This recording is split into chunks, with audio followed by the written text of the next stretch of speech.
Commission ఆదేశాలు పాటించని అధికారులపై చర్యలు తీసుకోండి. తెనాలి మల్లం ఘటనలో పోలీసులే బాధ్యులు, కేసులు పెట్టండని కోరిన వెదసం. ఎస్సీ కమిషన్ ఆదేశాలు పాటించని అధికారులపై అట్రాసిటీ చట్టం సెక్షన్ 4 కింద కేసులు పెట్టాలని తెనాలి మల్లం విశాఖ చైల్డ్ డెత్ ఘటనలో దోషులు కాపాడుతూ కమిషన్ ఉత్తర్వులు లెక్క చేయని ఉన్నతాధికారులపై కూడా చర్యలు తీసుకోవాలని విదసం ఐక్యవేదిక జాతీయ ఎస్సీ కమిషన్ సభ్యుడు వడ్డేపల్లి రామచంద్రకు ఫిర్యాదు చేసింది. విశాఖ పర్యటనకు విచ్చేసిన ఎస్సీ కమిషన్ సభ్యులు వడ్డేపల్లి రామచంద్రను హెచ్పీసీఎల్ గెస్ట్ హౌస్ లో కలిసిన విదసం నేతలు పలు సమస్యలు పరిష్కారం కోరుతూ వినతి పత్రం అందజేశారు. అనంతరం ఆ సంఘం రాష్ట్ర కన్వీనర్ డాక్టర్ బూసి వెంకట్రావు పత్రికల వారితో మాట్లాడుతూ తెనాలిలో దళిత యువకులను నడి రోడ్డు మీద కొట్టిన ఘటనలో పోలీసులపై చర్యలు తీసుకోవడంలో ప్రభుత్వం ఇంకా మీనమేషాలు లెక్కించడం సరికాదన్నారు. కుటుంబానికి వెంటనే న్యాయం చేయాలి. జైల్లో మరణించిన గౌరీ శంకర్ కుటుంబానికి వెంటనే న్యాయం చేయాలి. మల్లాలో మరణించిన సురేష్ కుటుంబానికి వెంటనే న్యాయం చేయాలి. మల్లాలో మరణించిన సురేష్ భార్యకి వెంటనే న్యాయం చేయాలి. మల్లాలో విద్యుత్ షాక్ గురై మరణించిన పల్లపు సురేష్ భార్య మణికి వెంటనే న్యాయం చేయాలి. విశాఖపట్నానికి ఎస్సీ కమిషను విచ్చేసింది.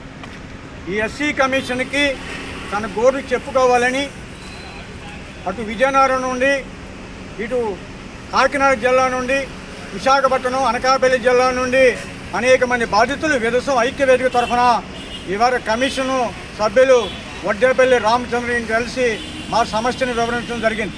ముందుగా ఈవిడ పేరు మణి. ఈవిడ గత ఏప్రిల్ 17వ తేదీన మల్లంలో వలిశెట్టి జల్లుబాబు ఇంట్లో విద్యుత్ పనిచేస్తూ మరణించినటువంటి పల్లపు సురేష్ భార్య. ఇప్పటికి ఆ ఇన్సిడెంట్ జరిగి 3 నెలలైంది. ఈరోజు వరకు కూడా ప్రభుత్వం ఈ కుటుంబానికి ఏ విధమైనటువంటి న్యాయ సహాయం అందించలేదు. ఉద్యోగులు ఇస్తామన్నారు, ఇల్లు ఇస్తామన్నారు.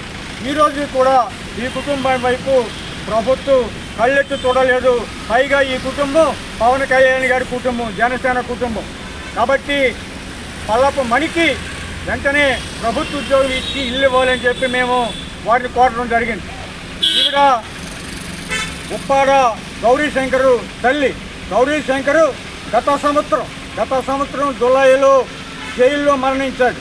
ఆయన మరణానికి కారణం జైలు సిబ్బంది, వార్డర్లు, జైలర్లు అని చెప్పి అంతర్గత నివేదిక బయటపెట్టింది. ఈరోజు వరకు వారి మీద చర్య తీసుకోలేదు. ఈ అమ్మకి జైల్లో చనిపోతే వచ్చేటువంటి నష్టపరిహారం కూడా ఇవ్వలేదు. ఆ చావు మీద సహజంగా జరగాల్సినటువంటి మెజిస్ట్రేట్ ఇంక్వైరీ జరగలేదు. ఇక ఇటువైపు ఉన్న గుడ్డిపు బాధితుడు. గుడ్డిపులో 100 ఎకరాల భూమి 33 మందికి చెందింది. ఆ భూమి మీద విశాఖ కలెక్టర్ నివేదిక ఇచ్చి 4 సంవత్సరాలు అయింది. ఈ రోజుకు కూడా ఆ భూముల్ని వారికి స్వాధీనం చేయలేదు. అంటే రాజ్యాంగబద్ధంగా ఏర్పడినటువంటి 338 ఆర్టికల్ ప్రకారం ఏర్పడినటువంటి ఎస్సీ కమిషన్కి సంపూర్ణ హక్కులు ఉన్నాయి. అధికారులు విచారణకు రాకపోతే సమన్ చేసేటువంటి హక్కు ఉంది. అలాంటి సంస్థ కొన్ని ఆదేశాలు జారీ చేస్తే ఈ రోజు వరకు కూడా వాటిని పట్టించుకోలేరు కొంతమంది అధికారులు. ఇవాళ మేము వాటి స్పష్టం చేయదలుచుకున్నాం. ఎవరైతే ఎస్సీ కమిషన్ ఆదేశాలను పట్టించుకోరో వారు శిక్షార్హులు.